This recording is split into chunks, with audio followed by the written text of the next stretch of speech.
Hello, everybody. Welcome back to, if my memory serves right, I think this is the 5th episode of this podcast, but, there's no sequential order to watch this podcast in. So today's topic is going to be a very specific one. Today we're going to talk about scene composition. And yes, I had to Google that phrase because I would have titled this episode, How to Make a Scene, which, honestly, I think that might have better SEO on both Spotify and YouTube. Actually, it might just have a better SEO on YouTube because who the hell searches that up on Spotify? Anyway, today we're going to talk about how to write a scene. Apologies if my voice sounds bad. I have a dry throat and I've been drinking a lot of water. So let's just get into the yapping session. Firstly, let's talk about a scene, okay? What exactly is a scene? I'm not going to give you that definition, but the common thing to understand about a scene is it is just one part. Okay, if a lot of things can happen in a scene, but it's just one part. Usually a scene means it's taking place in one setting. Sometimes a scene can be a collection of different settings combined into one scene because they are connected by either dialogue or the scenes are so short that you just combine them into one big scene. Like, you could be like, oh, that scene where you have all the different characters and like the different backgrounds coming together. It's like that. You sometimes say that and you kind of collectively put like 3 different technical scenes into one big scene. So scene is just typically in one setting with, a set of characters. Sometimes the scene can have no characters, which is very unique. I have never seen that, but I don't know if somebody's going to write a scene with no characters. That could be interesting. Usually that's like a background scene we write. Maybe like to set the ambiance of the location. We have like multiple scenes that show the city or like the location, but most of the time it's in one setting with the cast of characters. So with that definition of a scene in mind, it is important to know the length of a scene. There is no standard length of a scene. Typically for me, when I write a scene, I will make a scene in a film anywhere from 4 to 5 minutes. There are rare occasions, less rare, more common for me actually, where the scenes end up going to the 8, 9, 10 minute mark, and that's completely fine. But most of the time, a scene is going to be a 5-minute mark. The greatest example I can tell you to imagine 5 minutes as a scene is if you search up your favorite movie clips, like the literal YouTube channel movie clips, right? If you look at those, look at the length of each video. They're usually around the 4 to 5 minute mark. So if you're considering writing a scene, think about can all of this fit in that 4 to 5 minute mark? If it doesn't, hey, that's completely fine. Sometimes those, scene videos on YouTube cut off half of it anyway. But general rule of thumb is 4 to 5 minutes. Now, 30 seconds can also be a scene. 12 minutes can also be a scene. But if you're really going 20 minutes for one scene, 20 minutes in one setting, that's kind of overdoing it. Because not only does that, bore the audience, it's just not good for plot development. It's the equivalent of what I'm doing here, which is yapping. So that's essentially what's going to do in the movie. Alright, so we got the definition of a scene, an informal definition. We got the length of a scene. Now let's actually talk about how to write a scene.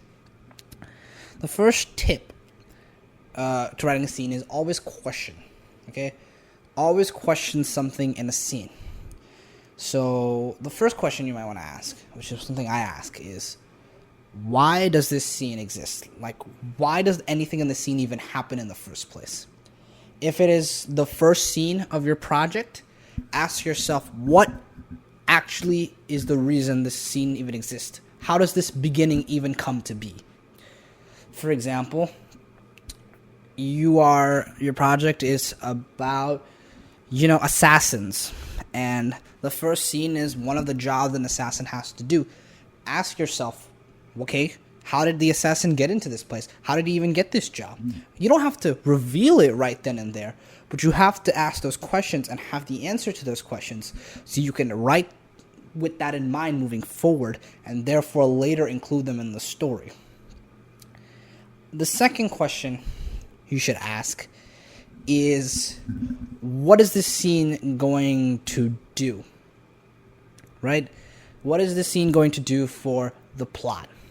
Is it going to reveal the main antagonist? Is it going to introduce a new character? Or is it going to, be a character building experience? It's going to create a dynamic between two characters we haven't seen, and it's going to showcase who they are and their abilities together and the way they work. So that's the second question to ask. It's, what exactly is this scene going to do? The rule of thumb is, if your scene doesn't do one of the three things, progress the plot, introduce a conflict, and or build character, it's usually not an important scene. If the scene doesn't do any of those three things, it's usually just you can just delete them. I mentioned this in the previous episode of a podcast, I don't remember which one, that if you can delete a scene and the overall flow and, plot of a scene stays the same, it's probably not an important scene in the first place, and it's better off deleted. Of course, you can always include them because you're the one writing the story, but in my personal experiences, sometimes you'll get scenes that are just irrelevant to the story. Alright, so that's the second question. The third question to ask is, it connects with the previous question, what is going to happen in this scene that's going to lead to what is going to come out of the scene?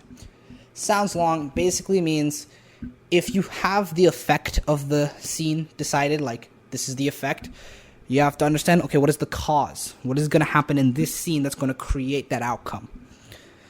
And once you have those three questions in mind, you pretty much have all the required information you need to even start writing a scene. Now, when I say to ask these questions, you don't have to be super in-depth. Like, you don't have to, store them down anywhere in a computer or anything, but have them in the back of your mind. Have this, sometimes you even have this subconsciously, like we know that, after this scene, this is going to happen, or this scene is going to result in this happening. We subconsciously know that. We're not going to, just stop and be like, okay, what am I going to get out of this scene? What is it going to do to the plot? We don't just sit and sometimes ask that question because we know that. But it is good practice to just ask those three questions. Why does a scene happen? What is going to come out of the scene? And what is going to happen in the scene that is going to result the outcome? So once you got those three questions, now let's ask what characters are going to be in the scene. Because like I said, you need characters in a scene. They're going to be the thing driving the scene in the first place. So let's ask ourselves, what characters am I going to introduce in the scene? For me, usually the first scene will introduce the main character or the main antagonist. Those are the two characters I like to introduce in the first scene. Now, you can do a completely different thing. You can introduce a secondary character, trick the audience, introduce the secondary character, and the first scene, you're like, oh yeah, he must be important, he must be the main character, and then divert their expectations by actually revealing him that, oh yeah, he's the side character, he's the actual main character, this guy. Like, an example I can think of is, the side character works for an organization, right? And he's doing a task with the organization. And then he ends up recruiting the main character to the organization. And then you realize, oh, shit, yeah, he's not the main character. This guy is the guy he's recruited. So, you can do that as well. But me, personally, I like to introduce either the antagonist or the protagonist of my story in the first scene. Alright, now that you've decided what characters are going to be in the scene, we're not going to start writing yet. We're going to ask another question.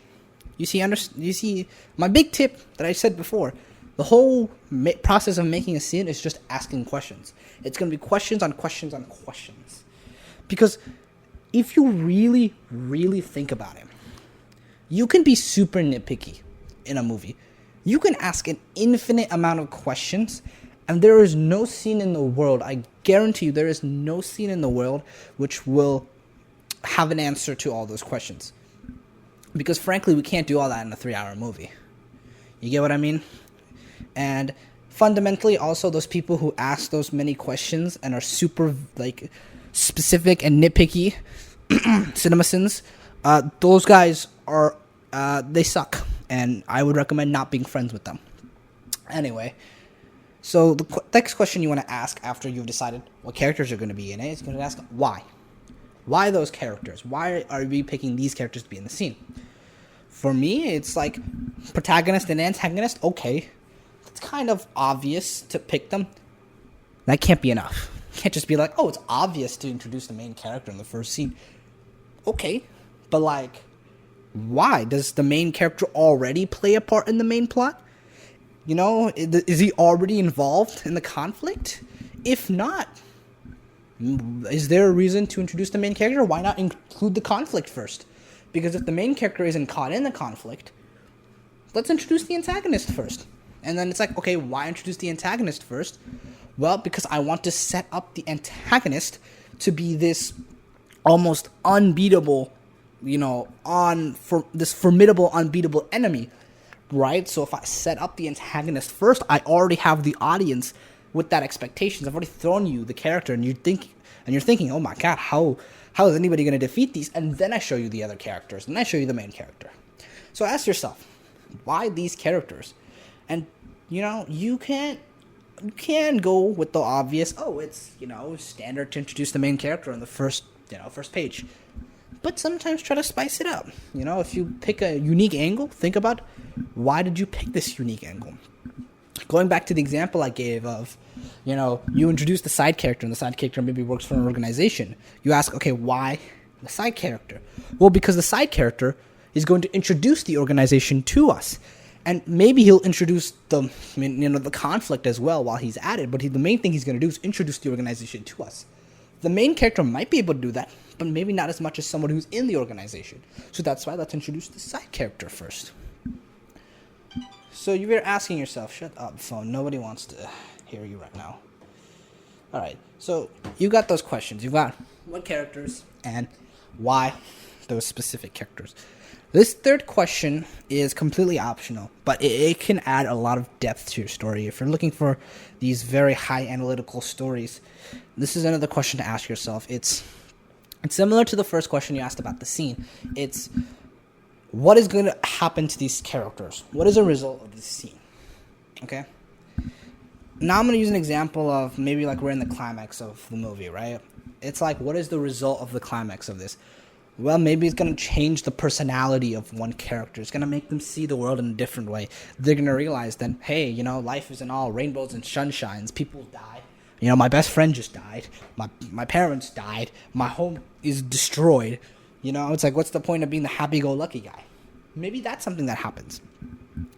Or maybe it's the opposite, It's like he goes from this like narcissistic, gloomy person to, I should be nice to people, or, whatever it is. Ask your question of what is going to come out of this to the characters. You already thought about what is going to happen to the plot. Now you're thinking about the characters. And then the fourth question about the characters, the fourth question, I forgot the numbers for a second. The fourth question you should ask about your character is, how are they related to the plot? Remember, the whole idea of a story is everything should continuously be related to the plot. If something isn't related to the plot, it should probably not be in the story. Again, this is completely different from a red herring. A red herring is part of the plot, but it's deliberately meant to throw off the characters. If you have something that's completely irrelevant to the plot and it's not a red herring, get rid of it, because it's most likely just gonna leave a sour taste in people's mouth. It's like you eat a candy and it's like 95% of it is like sweet goodness, and then it's like 5% of it is like a bitter taste. It's like, oh well, the thing you remember is that 5% bitter taste. You're gonna forget the fact that 95% of it is sweet. And that's just typically what we do with humans. If there's even one bad thing, we kind of like focus on the bad thing over the good thing. And it's unfair, but we have to understand that, and we have to play with those expectations. So, again, if it's not relevant to the plot, probably get rid of it. So ask yourself, how do these characters relate to the plot line? This could be a pre-scene and a post-scene question as well. You can ask yourself before the scene starts, how are the characters I picked relevant to the plot? And that kind of ties into the character of why the question of why this character, or you can ask, okay, how are these characters going to be connected to the plot after the scene ends? You know, maybe a new character will join the fray, or a character will switch sides. He'll like say, screw you guys, I'm going on their side. They seem to be better. You know, you can get those moments, and that's going to help you deepen your character analysis. Now, like I said, this is completely an optional choice, right? Your characters don't have to change. Sorry. Yeah, that's the previous question. I have so backtracked right now. I'm so sorry. The third question, I'm not really sorry. This is my podcast.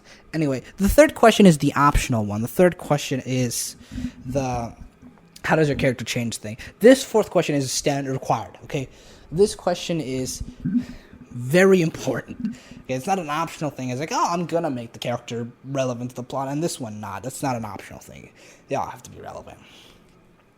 So, you got your scene. You asked your questions about the scenes. You know, you asked, why does this scene exist? What's going to happen in the scene, and what's going to be the outcome of the scene? Then you got your characters. You asked what characters, why this character, you know, how are they relevant to the plot, and, you know, is there a change to these characters, if any? You know? So you got those two things. The third thing to consider now, setting. Going back to the definition I gave you of a scene. It is usually one setting where the character's doing stuff. Okay? It's characters doing stuff in a place. So what is that place? So that's the first question to ask. What is that place? It can be literally anything. Honestly, this question, there's no like tip I can give to you on how to decide what place. I mean, just anything. You know, fantasy, you got fantasy place. Okay, that's beautiful. No one's going to judge you. You got, you know, diner. Cool. You got somebody's home. Okay, no problem. You know, you do you. This is your story. So after you decide the place, the second question to ask is, why this place? You see a pattern here. The whole pattern is why? Okay, why am I picking this place? Okay, maybe we're picking this place because, you know, this is the hideout for one of the characters. They need to lie low for a while. You know, maybe I picked this place in a diner because it's kind of like, it's like a funny juxtaposition. You got these serious professional workers, right? You know, Men in Black type agents, James Bond type agents, and they're just discussing over like breakfast at a diner. Like, all right, we got a hot shot running loose at the bank, and then just eating dinner. They're eating bacon and pancakes. You know, it's a nice juxtaposition of their personalities. So always ask, why this place? I'm gonna be honest, these questions aren't really that hard to answer, okay?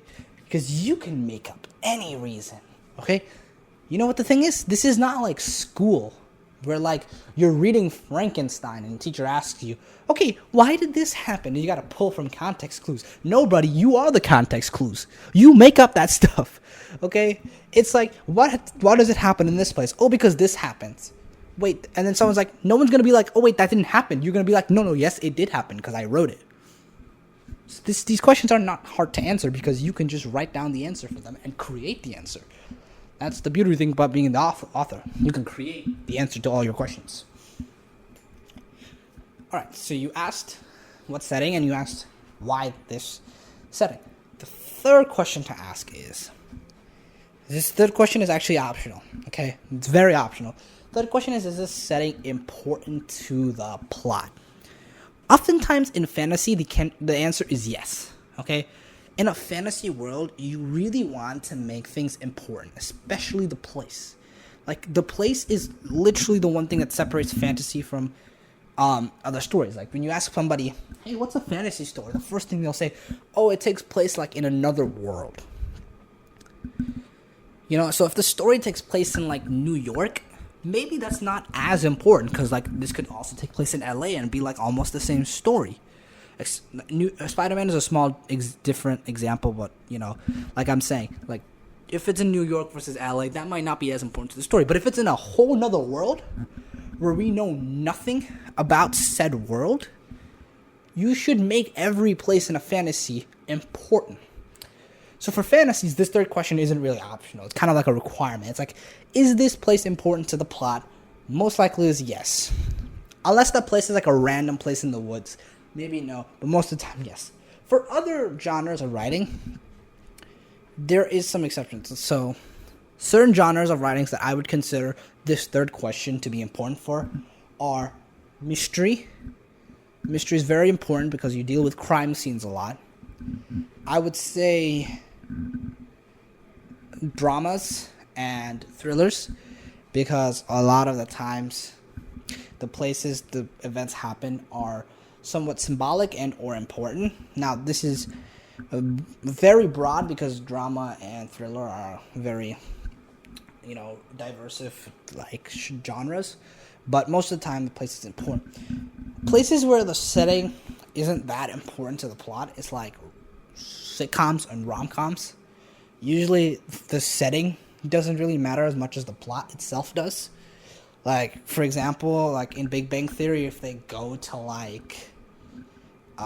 if they have a discussion in their apartment halls, it's like, is that really any different from them having a discussion inside their apartment? Not really. Okay, so it's not super central to the plot. But you have to be careful. Anything can be central to the plot. And more often than not, it's good to make something central to the plot than not to make something central to the plot. It's just better writing practice. So you've got three things. You've got the scene itself, you've got the characters, and you've got the setting. Now you write. You've got everything you need to write your scene. Keep in mind all these questions, and remember, every time you're writing the scene, to ask these questions. Always ask, why did this happen? What is the reason for that? Why does this character have to do this? Why can't the other character do it? Always ask these questions, and don't be afraid to ask these questions, because like I said, you create the answer to that. There is going to be no English teacher telling you, well, you're on the right track, but not quite. No one's going to tell you that, because what are they going to say? Oh, no, you got that story wrong. Buddy, how do you know that? You didn't even write the story. The story ain't even finished. How do you know that? So always ask these questions when you're writing a scene, and guarantee you your scenes will be amazing, spectacular, beautiful. The only other thing that could hinder the scene if your plot just sucks, okay? Like, that is out of my control. I gave you all the recipe. I gave you the recipe. If your ingredients are garbage, I'm sorry. Yeah, I gave you the recipe of salsa. Your tomatoes are bad. Your salsa is bad, okay? Just saying that. But, again, keep those questions in mind and write your scene. Okay. This is the part where 99% of you probably have already left the podcast. You probably left the podcast at the 20-minute mark, because if you're seasoned veterans of this podcast, you would know that after the 20-minute mark, it's just me yapping the ending. Basically doing the synopsis. It's the equivalent of whenever the teacher asks you to do a conclusion and restate the thesis, you just summarize the entire essay you just wrote. Yeah, that's what it is. I'm here to market something to you, okay? Firstly, I want to market my published book called The Human Art of Film. Secondly, I would like to market my social media accounts. You can find them. I was going to say the link in the bio. There is no link in the bio because this is Spotify. But if you go to my YouTube account under the name Shivaya Gojo, you will find the podcast episode. And you can find my socials underneath there, and you can find the link to the book, The Human Art of Film. And yeah, go and support me on that. More importantly, if you can, I would much prefer it if you supported my writing than if you supported my socials, right? So you don't have to follow me, but if you bought my book, that would mean more to me. So I always say that I would trade 1 million. I would trade 1 million followers for 1 million people to buy my book, because that's the beautiful thing about stories, is people talking about them. So anyway, if you stuck around and heard me yap, I hope you enjoy the tips, and I hope you support my writing, and I'll see you next time.